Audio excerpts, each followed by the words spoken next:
नंदों का इतिहास। शिशुगुप्त वंश में मगध पर शासन करने वाले नंदवर्धन अंतिम शासक हुए, जिन्होंने विलासितापूर्ण व निरंकुश शासन चलाया।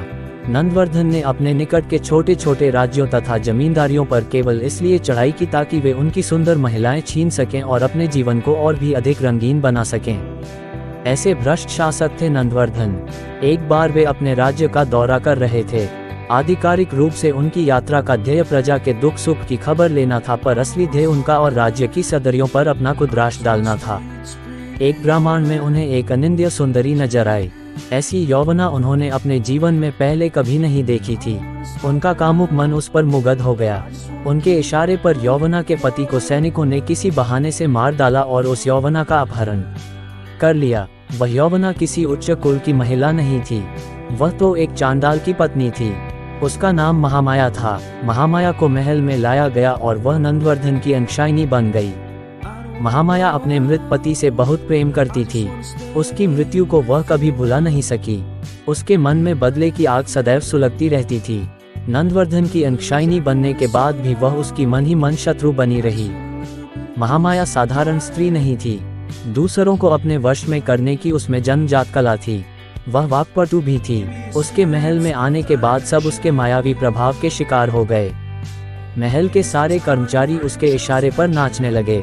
नंदवर्धन की दूसरी रानियां उसके आगे विवश थीं, और सम्राट नंदवर्धन तो उसके हाथ की कठपुतली ही बन चुके थे।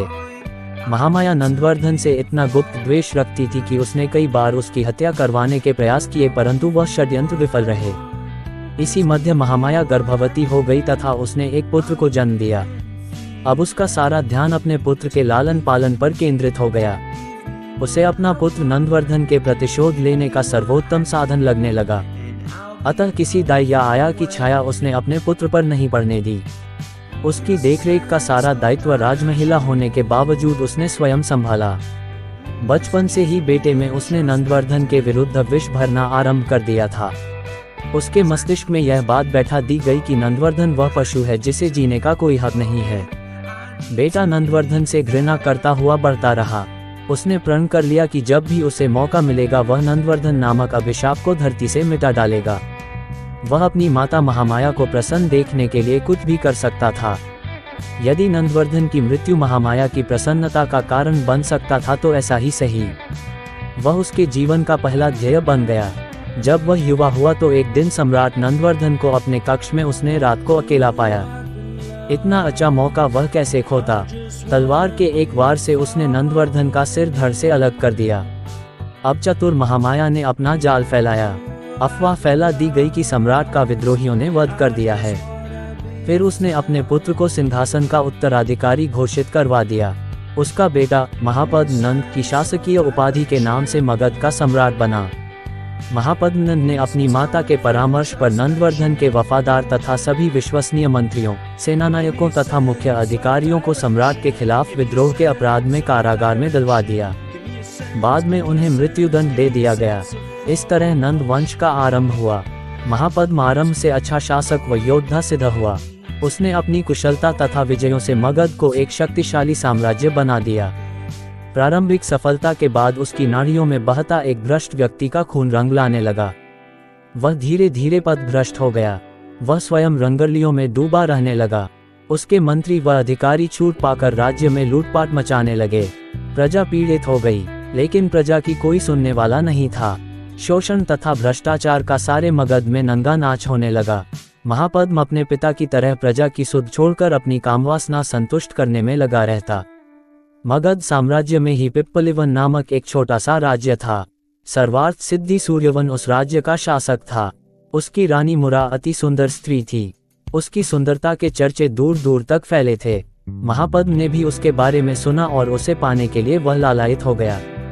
महापद्म अपने पिता के पद चिन्हों पर चल रहा था। जैसे अपने पिता का इतिहास दोहराना उसका लक्ष्य बन चुका हो, वह भी अपने राज्य की सुंदर युवतियों को अपने सैनिक भेजकर बलपूर्वक उठवाता तथा अपने महल की शोभा बनाता। उसका अंतःपुर सुंदरियों से भरा पड़ा था, परंतु उसकी कामवासना संतुष्ट होने का नाम ही नहीं लेती थी। अब उस पर मोरा को अपनी अंशाइनी बनाने की धुन सवार हो गई थी। एक दिन उसने अपने एक विश्वस्त सेनानायक को पिप्पलिवन पर चढ़ाई कर मोरा को लाने का आदेश दिया। सेनानायक सेना की एक टुकड़ी लेकर सम्राट के आदेश का पालन करने पिप्पलिवन की तरफ चल पड़ा। उस समय सूर्यवन कुछ सैनिकों के साथ आखेट पर गया हुआ था। मगध सैनिकों ने पिप्पलिवन के राजमहल के चारों ओर घेरा डाल दिया। सेनानायक ने महल के रक्षकों को अपने आने का उद्देश्य बताया तथा रानी भोग को उन्हें सौंपने के लिए कहा। ऐसा न करने पर रानी को बलपूर्वक ले जाने की धमकी भी दी। रक्षकों ने इसकी सूचना भीतर जाकर पिप्पलिवन के सेनानायक को दी। सेनानायक ने रानी को सौंपने से स्पष्ट मना कर दिया तथा युद्ध की चुनौती दी। यद्यपि पिप्पलिवन की सेना बहुत छोटी थी, छोटी सी क्षेत्रीय सेना भला मगध साम्राज्य की सेना की टुकड़ी का कब तक सामना कर पाती। जब राजा सूर्यवन आखेट से लौट रहे थे तो उन्हें दूर से एक सैनिक घोड़े पर उनकी ओर आता दिखाई पड़ा। निकट आने पर उन्होंने पाया कि वह सैनिक घायल था। ये देखकर सूर्यवन का माथा ठनका। सैनिक ने पिप्पलिवन राजमहल पर मगध सैनिकों द्वारा हुए आक्रमण के बारे बताया तथा उनका उद्देश्य भी नहीं छिपाया। सूर्यवन को बड़ा क्रोध आया। उसने अपने घोड़े को एड़ लगाकर महल की ओर दौड़ाया। उसके साथ के सैनिकों ने भी उनका अनुसरण किया।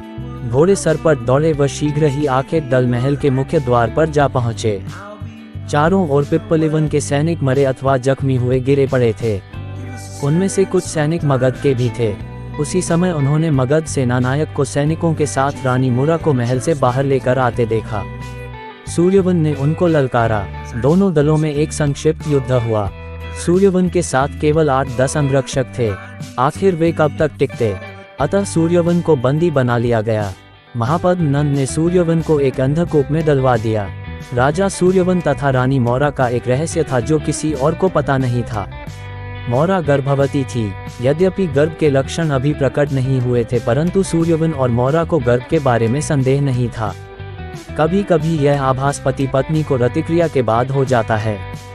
सूर्यवन ने कुएं में डाले जाने से पहले एक गुप्त संदेश मुरा के पास भिजवा दिया था कि रानी को अपने गर्भ में पल रही उनकी संतान की रक्षा करनी है और उसके हित के लिए कोई भी समझौता करना पड़े तो वह अवश्य करे। मौरा को अपने गर्भवती होने पर पूर्ण विश्वास था। जब महापद्म ने उसे अंतःपुर की सदस्य बनने का निमंत्रण दिया तो वह बिना किसी प्रतिरोध के मान गई। निश्चित समय पर मौरा ने एक पुत्र को जन्म दिया। मौरा ने यही बताया कि उसका पुत्र महाराज महापद्मा का ही पुत्र है, अतः उसके बेटे का लालन पालन एक राजकुमार की तरह ही हुआ। स्वयं मुरा को अंतःपुर में रानी का दर्जा कभी नहीं मिला। उसे एक दासी ही समझा गया। मौरा को इससे कोई दुख नहीं हुआ। उसका सारा लक्ष्य केवल अपने बेटे को राजकुमार जैसा जीवन प्रदान करना था ताकि वह शिक्षित हो सके और संभव हो तो अपने वास्तविक पिता की दुर्दशा का प्रतिशोध ले सके। जब राजकुमार बड़े हो गए तो उनमें विरासत के लिए झगड़े फसाद होने लगे। महापद्म के दूसरे बेटे मौरा के बेटे को राजकुमार मानने को बिल्कुल भी तैयार नहीं थे। वे उसे दासी का बेटा ही मानते थे। नंद राजकुमारों ने मौरा तथा उसके बेटे पर अत्याचार करने शुरू कर दिए। उनके अत्याचारों से बचने के लिए मौरा ने बेटे सहित राजमहल छोड़ दिया। तब उसने अपने बेटे को सच्चाई बता दी कि उसका वास्तविक पिता राजा सूर्यवन था जो मगध के अंधकूप में कारावास भुगत रहा था। दोनों माँ बेटे पिप्पलिवन चले गए, परंतु अब पिप्पलिवन सूर्यवन के दूसरे बेटों के अधिकार में था। ये सूर्यवन की दूसरी रानी ज्येष्ठ से उत्पन्न थे। उन्होंने मुरा के बेटे को सूर्यवन की संतान मानने से साफ मना कर दिया। उनका यही कहना था कि मुरा का कहना मिथ्या है, उसका बेटा महापद्म नंद की ही संतान है। माँ बेटे को फिर पाटलिपुत्र लौटना पड़ा, परंतु वे राजमहल नहीं गए, बाहर रहकर ही गुजारा करते रहे। मुरा ने बेटे का विवाह मुरा जाति के एक सरदार की बेटी से कर दिया। उनके कई बेटे पैदा हुए। इस बीच नंद राजकुमारों को मुरा के बेटे का पता चला गया। वे फिर उन्हें नष्ट करने की योजना बनाने लगे। नंद मौरा के कई पोतों की हत्या करने में सफल हो गए। केवल एक बेटा बचा जो बाद में चंद्रगुप्त नाम से चाणक्य को मिला। नंदों से अपनी जान बचाने के लिए चंद्रगुप्त और उसकी मां एक गांव में छद्म वेश धारण करके साधारण कामगारों के रूप में रहने लगे। चंद्रगुप्त की माता मुरा देवी के पिता की भी नंदों ने हत्या करवा दी थी, इसीलिए वे गुप्तवास द्वारा जीवित बचे रहने में सफल हो गए। इन हालात में चंद्रगुप्त की सामान्य शिक्षा नहीं हो पाई थी। चंद्रगुप्त ने अपने नाम के साथ मौर्य जोड़ना शुरू कर दिया था, जिसका कारण शायद उसकी दादी मौरा थी या माता मुरा देवी। चंद्रगुप्त की चाणक्य से मुलाकात तब हुई थी जब चाणक्य सम्राट घनानंद के दरबार में अपमानित होने के बाद प्रतिशोध की आग में जलते हुए निर्जन वन में भटकते हुए एक कंटीली झाड़ी में अपना पैर जख्मी कर बैठे थे।